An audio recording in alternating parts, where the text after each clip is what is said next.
Hello everyone, आज हम आपको इंडियन हिस्ट्री के एक ऐसे फैक्ट के बारे में बताएंगे जिससे कि आपकी नॉलेज में वैल्यू ऐड ज़रूर होगी। आज का हमारा टॉपिक है कि भारत में सबसे पहले कौन आया और कौन सबसे बाद में गया। आप लोग ये सोच रहे होंगे कि हम उन अंग्रेज़ों के बारे में बात कर रहे हैं जो भारत में आए और 200 साल तक राज किया। नहीं, हम उनके बारे में बात नहीं कर रहे हैं। आज हम बात कर रहे हैं पोर्चुगीज़ के बारे में। जी हाँ, पोर्चुगीज़ ही वो लोग थे जो भारत में आए और सबसे बाद में गए। पर वो कैसे आए और क्यों आए, चलिए आइए जानते हैं। देखिए, भारत के प्रोडक्ट्स की यूरोपियन मार्केट में बहुत ज़्यादा डिमांड थी, पर भारत के प्रोडक्ट्स डायरेक्ट यूरोप नहीं जा सकते थे। वो पहले जाते थे अरब में, फिर तब वो जाते थे यूरोप में, जिसकी वजह से यूरोपियन व्यापारियों को अरब में बहुत सारा टैक्स देना पड़ता था।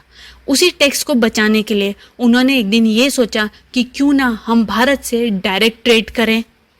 पर सबसे पहले कौन सा देश भारत जाएगा, ये सोचने वाली बात थी। पोर्चुगीज़ की स्थिति यूरोप में अन्य बाकी देशों के मुकाबले फिर भी काफ़ी ठीक थी। इसी वजह से अन्य छोटे छोटे देशों ने पोर्चुगीज़ की मदद करी और पोर्चुगीज़ से सबसे पहले वास्को डी गामा 1498 में भारत आया। पर वो भारत आया किस रास्ते? वो आया केप ऑफ गुड होप के रास्ते। जी, वास्को डी गामा ही वो इंसान था जिसने Cape of Good Hope discover किया। और वो रास्ता उसने कैसे बनाया? वो बनाया उसने यूरोप से लेकर साउथ अफ्रीका तक और अफ्रीका से लेकर फिर इंडिया तक। उसने अपना शिप कैलिकट यानी कि केरला में लैंड किया और भारत से काफ़ी सारा प्रोडक्ट्स अपने साथ डायरेक्ट यूरोप ले गया। उस यूरोपियन मार्केट में इंडियन प्रोडक्ट्स को बेच के उसने काफ़ी प्रॉफिट कमाया और वो काफ़ी अमीर हो गया।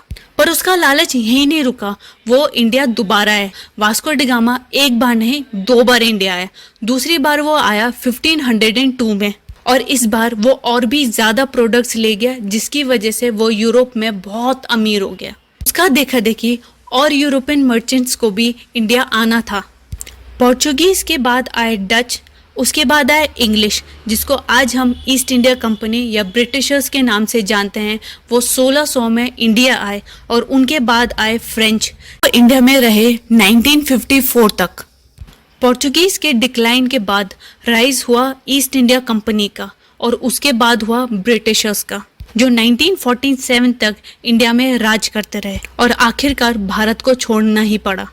पर पोर्चुगीज़ गोवा और दमन एंड दीव तक ही सीमित रहे और फाइनली दिसंबर 1961 में उन्होंने ऑफिशियली भारत छोड़ दिया। तो इससे हमें ये पता चलता है कि पोर्चुगीज़ ही वो लोग थे जो भारत में सबसे पहले आए और सबसे बाद में गए। और इंटरेस्टिंग फैक्ट्स जानने के लिए मेरे चैनल को लाइक, शेयर एंड सब्सक्राइब ज़रूर करें। Thank you.